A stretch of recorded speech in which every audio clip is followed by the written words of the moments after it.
Alors bienvenue dans ce nouvel épisode du podcast des leaders holistiques et aujourd'hui je vais partager avec vous une interview que non pas moi j'ai faite mais dont j'ai été l'invité. J'ai été invité par Lucie Bouchard du podcast Fais voyager ton entreprise pour passer d'entrepreneur à chef d'entreprise et pour se libérer de son entreprise pour créer un impact sur plusieurs générations. J'ai connu Lucie par l'intermédiaire de l'Académie du podcast et voilà, j'ai eu la chance d'être reçu par elle. Donc je vais partager avec vous aujourd'hui cette interview où je vais vous parler du leadership holistique, pourquoi c'est important pour un entrepreneur et un futur chef d'entreprise, et puis parler un petit peu de mon histoire. Donc je vous souhaite une bonne écoute, puis je vous retrouve à la fin.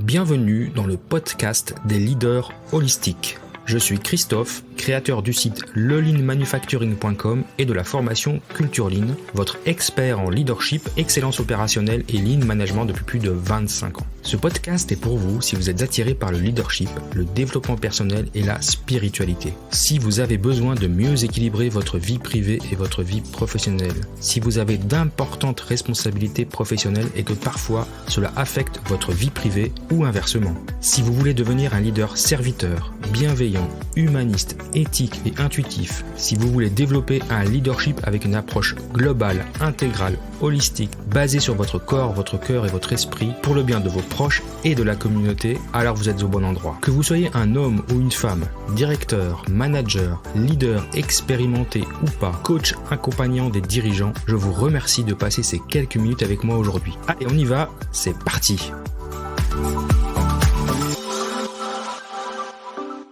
Aujourd'hui, nous allons faire voyager notre entreprise avec Christophe Rousseau, qui est un spécialiste en leadership. Parce que le leadership, c'est quand même important pour un entrepreneur et un futur chef d'entreprise. Donc, bienvenue dans le podcast Fais voyager ton entreprise. Je travaille beaucoup trop. J'en ai trop. Ce n'est vraiment pas assez. Ce n'est pas productif. Je suis fatigué. J'ai perdu tout mon focus. La croissance va trop vite. Hein? J'en ai pas. Tu es entrepreneur et au début, c'était le rêve, mais aujourd'hui, tu n'as plus de vie. Tu es à la bonne place. Fais voyager ton entreprise, te fera passer d'entrepreneur à chef d'entreprise. Je suis Lucie Bouchard, fondatrice de l'Académie de l'éclosion. Et ici, je vais t'accompagner avec des entrevues, des histoires. Je vais te donner des trucs et astuces. Merci de faire partie de mon univers. Je suis toujours au travail. Je suis fatigué. Je ne m'amuse. Je n'ai plus de vie. Je ne suis plus dans ma zone de génie. Et c'est parti. Merci Lucie, je suis content d'être là. Excellent. Je m'en allais dire bonjour Christophe, comment vas-tu? Oui, bonjour. Oui. Mais ça va bien, je te remercie. Excellent. Dis-moi Christophe, d'où ça vient cette passion du leadership? Dis-moi. D'où ça vient? Ouh là là, c'est une bonne question ça. En fait, je pense que c'est quand j'ai commencé mon premier job il y a très très longtemps maintenant, il y a 25 ans. À la base, moi, je suis ingénieur et je suis ingénieur physicien et j'ai commencé à travailler pour une entreprise qui est un grand fabricant de semi-conducteurs, donc de puces électroniques européens. Et je m'intéressais plutôt à la partie technique et scientifique, voilà, on va dire comme ça. Et puis très vite, je me suis rendu compte que j'avais envie de progresser au sein de l'entreprise et donc au bout de quelques années, j'ai voulu être manager, voilà. Okay. Évoluer. Et puis c'est là que j'ai découvert le management parce que c'est pas quelque chose que j'ai appris à l'école. Moi, j'ai plutôt appris vraiment les sciences dures, quoi. Et puis l'entreprise pour laquelle je travaille, qui était une entreprise internationale, m'a financé des cours pour apprendre le management et puis m'a proposé de travailler voilà sur mon leadership tout au long de ces années. Puis j'ai développé ça. Je trouvais ça excellent parce que ça m'a appris à développer mes compétences professionnelles, mais aussi ça m'a appris beaucoup dans ma vie privée, en fait. Ben oui, tout à fait. Parce que le leadership, c'est l'être humain en tant que tel.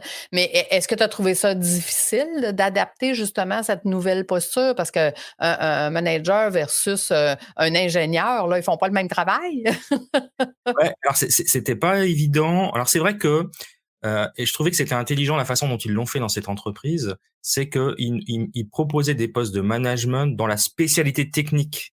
Donc, si tu veux, c'était mon expertise technique qui d'abord était utile dans mon poste de manager. Puis petit à petit, on apprend à manager au fil des années. Puis après, on peut manager n'importe qui, n'importe quoi. Enfin, j'exagère à peine. À partir du moment où on a bien appris et bien expérimenté, puis moi, j'ai eu la chance de le faire à l'international parce que je suis français, mais j'ai travaillé aux États-Unis, au Canada, oui, au Canada un petit peu. Non, Donc, quand même. ouais, Faites un saut chez nous. exactement, un petit saut à Ottawa.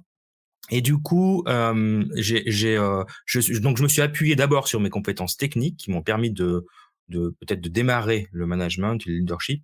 Puis après, avec l'expérience, j'ai été capable de le faire dans des milieux différents, puisque maintenant je le fais en milieu hospitalier, donc il n'a vraiment rien à voir avec le semi-conducteur. Et qu'est-ce qui est différent dans le management, justement, là, du côté technique versus que là, t'es moins technique, mais t'es plus manager, si je comprends bien. Ouais. J'aime bien les deux en fait. Moi, j'ai toujours travaillé. Alors, j'ai eu cette chance.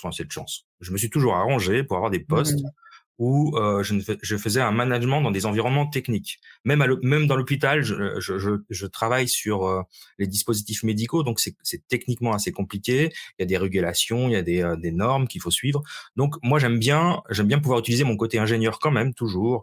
Okay. J'aurais pas pu faire que du management pur sans qu'il y ait de la technique derrière en fait. J'aime bien avoir les deux.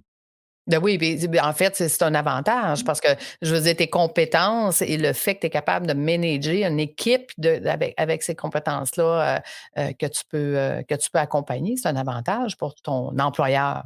Alors quand il y a besoin, parce qu'après il y a des emplois où on a besoin juste de faire moi à l'hôpital, il y a beaucoup de gens, de personnes, de managers qui viennent d'horizons très diverses. Moi, j'utilise pas forcément les compétences de la microélectronique pour tous les jours, hein, ça c'est clair. Et donc, on a des gens qui viennent des chemins de fer, on a des gens qui viennent de la banque, de l'assurance, qui viennent prendre des postes de direction, de management, de leadership à l'hôpital, parce qu'on a besoin, parce que l'hôpital, c'est pas un endroit où, tu vois, c'est plein de médecins et de professeurs, c'est pas les plus grands managers de la Terre. C'est pas, on leur apprend pas ça beaucoup non plus à l'école. Donc, on a besoin de ce mélange, justement, pour créer cette sorte de management un peu 2.0. Donc, c'est un avantage, oui, c'est un avantage certain, mais c'est vrai que quand on est très technique et scientifique, c'est pas toujours évident parce que on n'a pas appris l'humain, on n'a pas appris ce que c'est qu'un humain. Moi, je sais réparer des machines, travailler sur des machines, c'est super facile. Il n'y a pas de problème avec des machines. Toi, ça tombe pas malade, ça n'a pas de problème personnel. Tu vois, c'est facile. Les programmes informatiques, ça tombe. Si, ça a des virus, quand même. Quand même. Tu vois. Mais donc, apprendre à gérer l'humain, c'est quand même un univers très différent. Absolument. Donc ça, j'ai dû l'apprendre et c'était pas quelque chose qui était facile pour moi à la base. Ça, c'est vrai. Puis qu'est-ce qui a changé dans le management depuis ce nombre d'années où est-ce que tu as étudié là, pour développer cette compétence-là? Qu'est-ce que tu dis? C'est quoi le plus gros changement là, entre 20 ans et maintenant? Je pense que c'est les générations. Enfin, les nouvelles générations, on peut pas les gérer de la même manière qu'on gère quelqu'un qui a 25 ou 30 ans et quelqu'un qui a mon âge, à la cinquantaine. On n'a pas du tout le même rapport au travail. Donc déjà les générations, l'internet, le web 2.0, bientôt le 3.0, enfin tout ça fait que le télétravail, tout ça fait que on a évolué. Puis aussi sur le côté humain où le management rouge, comme je dirais là, le dictateur, tout ça, ça n'existe plus normalement. Ça, Oui. on est quand même dans une époque où on tient compte du fait qu'un travailleur, une personne qui travaille, un homme ou une femme, c'est pas une machine quoi. Donc il a des sentiments, il a des problèmes personnels, on peut pas faire de la rentabilité tous les jours. Donc ça a quand même évolué, mais il y a encore du travail. On est encore là, hein. L'être humain évolue, donc c'est sûr qu'il faut que le management évolue aussi, ça va de soi. Mais ton podcast, Christophe, est concentré sur le leadership holistique. Pourquoi holistique? Alors, c'est parti d'une idée. En fait, pendant 10 ans, j'ai fait du coaching en excellence opérationnelle, leadership, très lean management, donc très professionnel et technique. Et puis je commençais à m'ennuyer entre guillemets, mais en tout cas je trouvais que ça correspondait qu'à une partie de moi, parce que moi j'aime bien cette partie-là, j'aime bien le management, j'aime bien la technique, mais j'aime bien aussi les aspects humains, le développement personnel et la spiritualité. Et je me suis dit, mais pourquoi je ferais pas quelque chose, je parlerais pas des choses qui m'intéressent en tant qu'humain et pas juste en tant que leader. Et donc le côté holistique, c'est de prendre en compte la globalité d'une personne, donc pas juste ses compétences techniques, mais ses compétences humaines, ses compétences de communication, sa personne. Et puis le sujet de la spiritualité dont on ne parle jamais dans l'entreprise et qui pourtant drive un peu toute l'humanité. Oui, tout à fait. Et tu le vois comment ça pourrait s'intégrer, ce genre de leadership-là, holistique, dans les entreprises d'aujourd'hui? Bah, moi je pense, en tout cas, moi c'est un peu la parole que j'essaye de prêcher, hein. Oui. Je sais pas si prêcher est le bon mot, mais c'est de déjà familiariser les managers au concept de leadership holistique, c'est-à-dire de prendre l'intégralité des humains et pas juste leur côté professionnel, mais leur intégralité pour les développer. L'idée c'est que si on veut un collaborateur qui s'épanouit dans son travail, ben il faut qu'il se développe. Il faut pas qu'il fasse du surplace pendant 10 ans. Et se développer, c'est pas juste gagner plus d'argent, c'est gagner des compétences, mais c'est aussi gagner des compétences personnelles, intrinsèques. Donc le côté holistique, c'est vraiment prendre en compte l'entièreté de l'humain, que ce soit un homme ou une femme, et puis de lui apporter un peu de bienveillance, un peu d'humanisme, et de faire en sorte qu'on sorte de la parce on a la pandémie du Covid, mais aussi on a la pandémie des burn-out, hein, quand même, hein. Donc c'est un peu Absolument. c'est un peu le nerf de la guerre. Oui, tout à fait. Est-ce que tu le vois de plus en plus dans les entreprises, ce genre de leadership-là, ou c'est encore un balbutiement, là? Tu es un des premiers, un des précurseurs qui en parle? Alors, c'est pas un concept. Je pense que j'ai pas inventé un concept bien nouveau. Par contre, dans les entreprises, on parle quand même de leadership. Le leadership intégral ou holistique, ça n'existe pas. On parle de leadership professionnel, on parle des compétences, on parle du développement personnel des gens. On parle pas on commence à émettre l'idée qu'on a le droit d'avoir des sentiments et des émotions. Ah, Il est temps. c'est un grand progrès quand même, hein. Bienvenue dans le 21e siècle. Et puis, on parle pas du tout de spiritualité. Ça, c'est un sujet complètement tabou.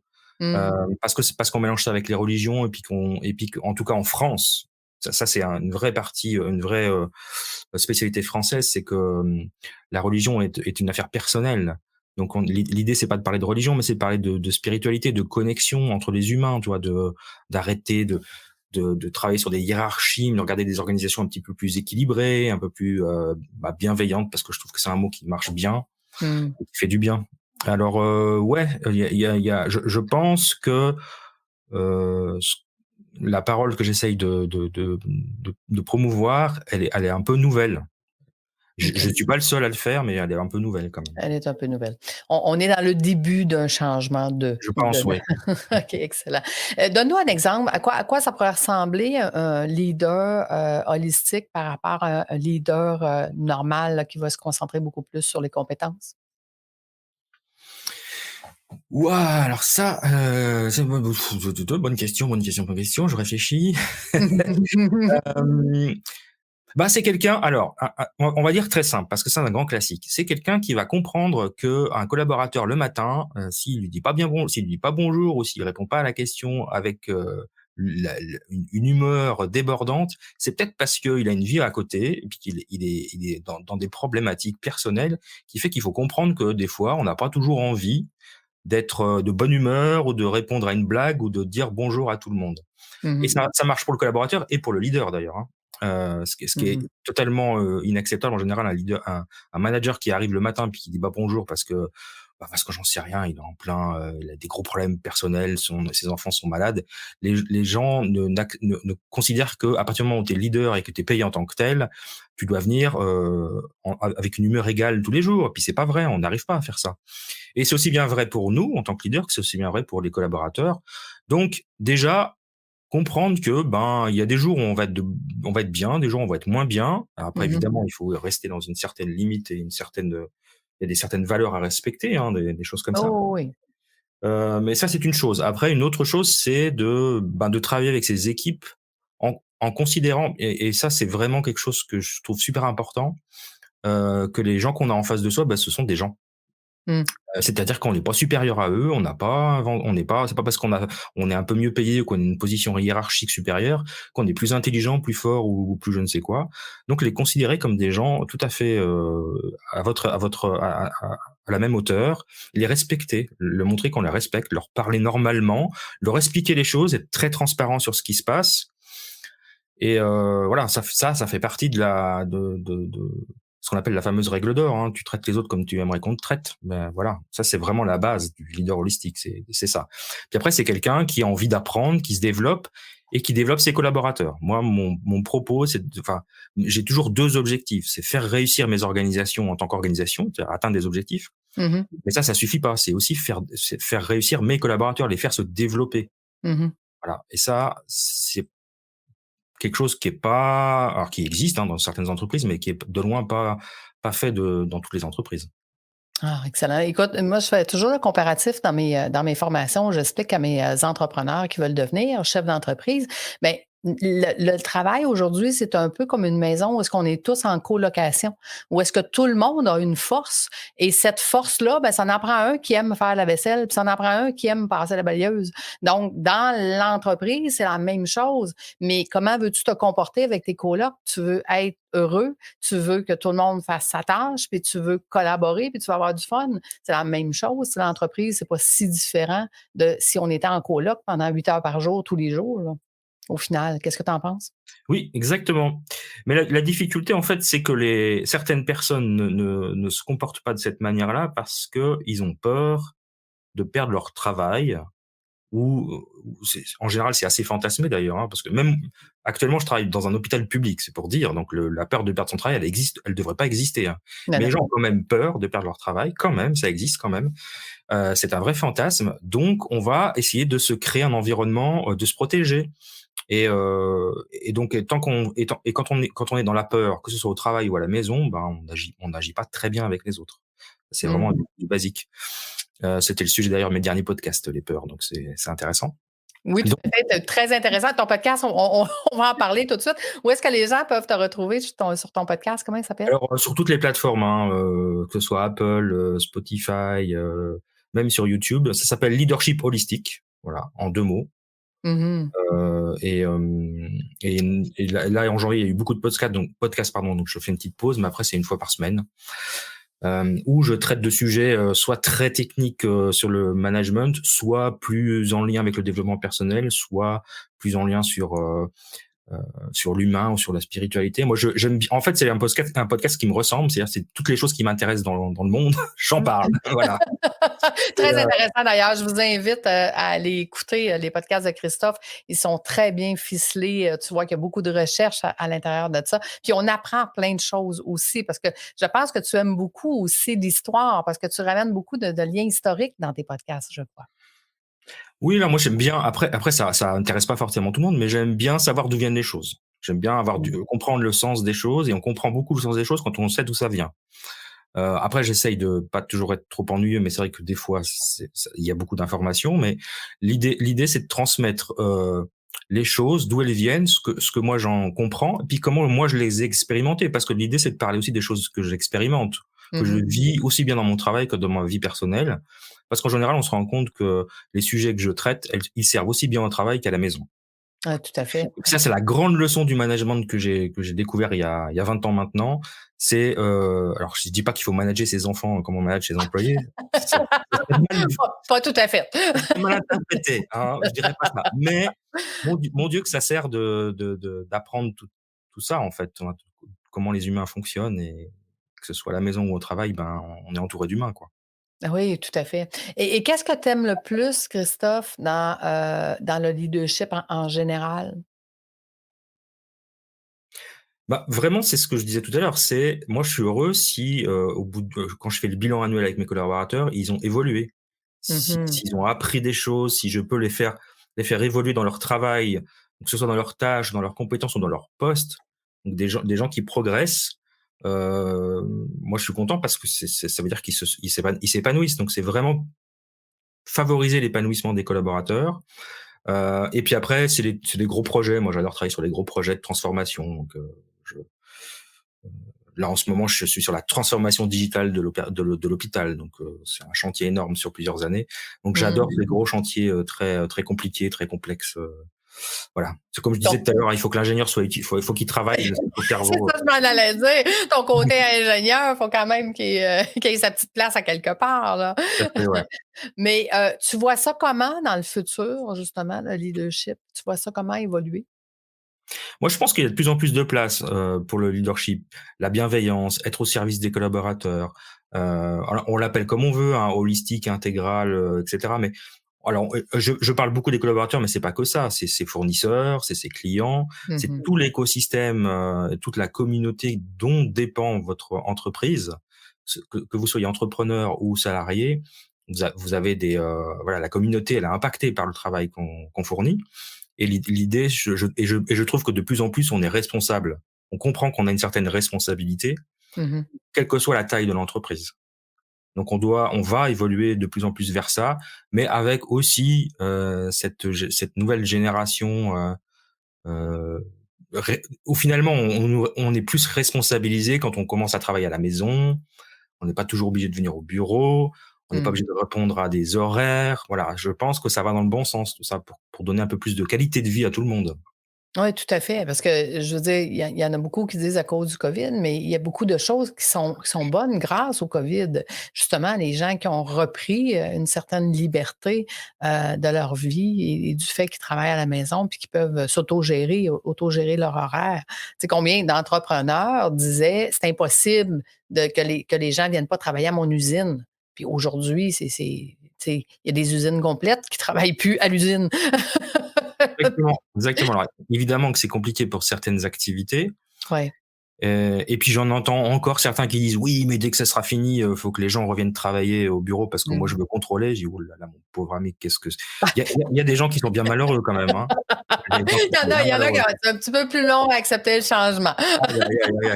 Bon, voilà, ça existe encore, donc c'est un travail de fourmi. Il faut prêcher la parole. C'est un vrai travail de prêcheur.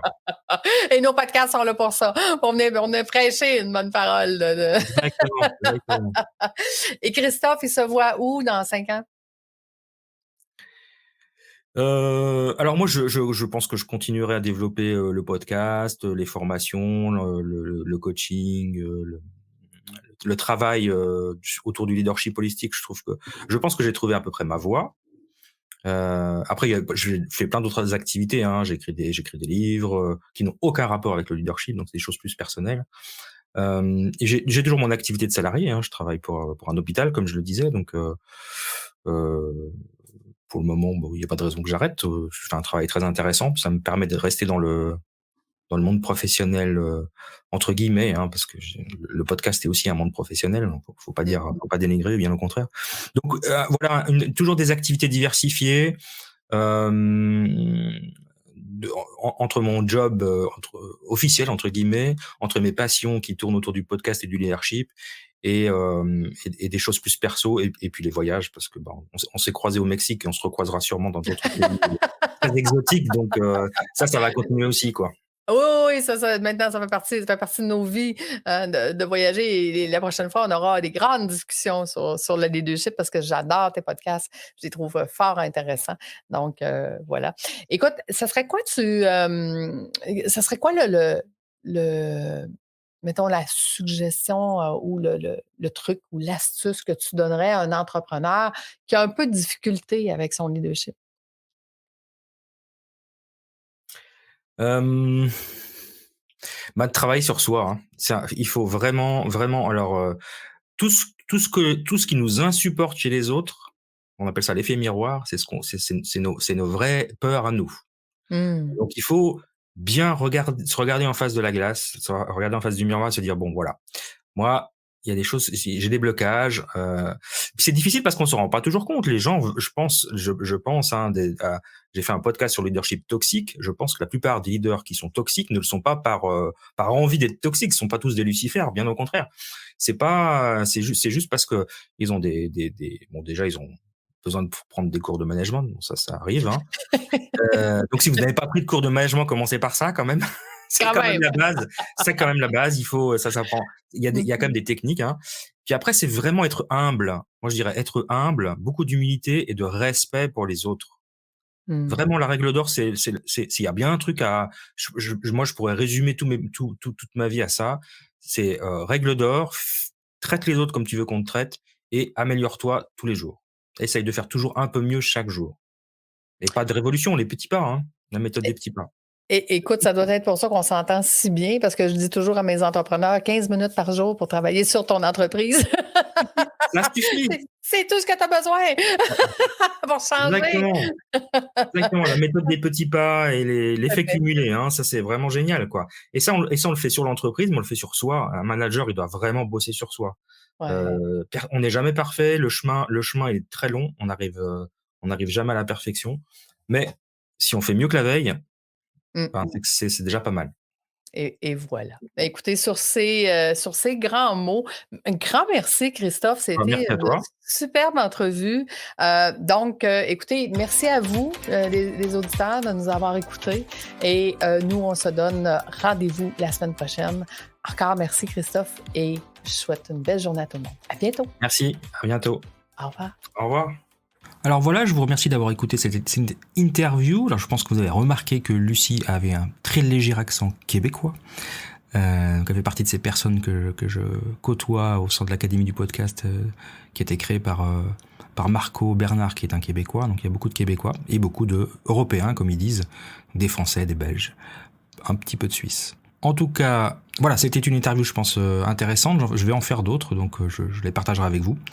En attendant, je vous rappelle donc que la formation Ikigai, donc pour découvrir sa mission de vie ou découvrir son job idéal, est toujours en pré-vente. Donc vous pouvez l'acheter, en tout cas la pré-réserver pour la moitié de son prix, 97 € au lieu de 197 jusqu'à la fin du mois de mars. Donc je vous incite à en profiter si cela vous intéresse. Donc d'écouter évidemment les 2 premiers épisodes de cette saison qui parlent de l'ikigai et du MTBI. Je vous explique pas ce que c'est aujourd'hui. Je vous laisse découvrir les deux podcasts si vous ne l'avez pas encore fait. Donc allez écouter ces 2 podcasts, allez vous inscrire, acheter la formation Ikigai qui va être qui est une super formation, vraiment. Moi je suis très fier. C'est vraiment génial et je pense que vous allez apprécier. Donc voilà, juste pour finir quand même, cette formation, elle est en vente dans ma boutique, donc la boutique du Lean, lean.boutique, lean.boutique, BOUTIQUE, je vais y arriver, lean.boutique, et la formation s'appelle Ikigai, IKIGAI.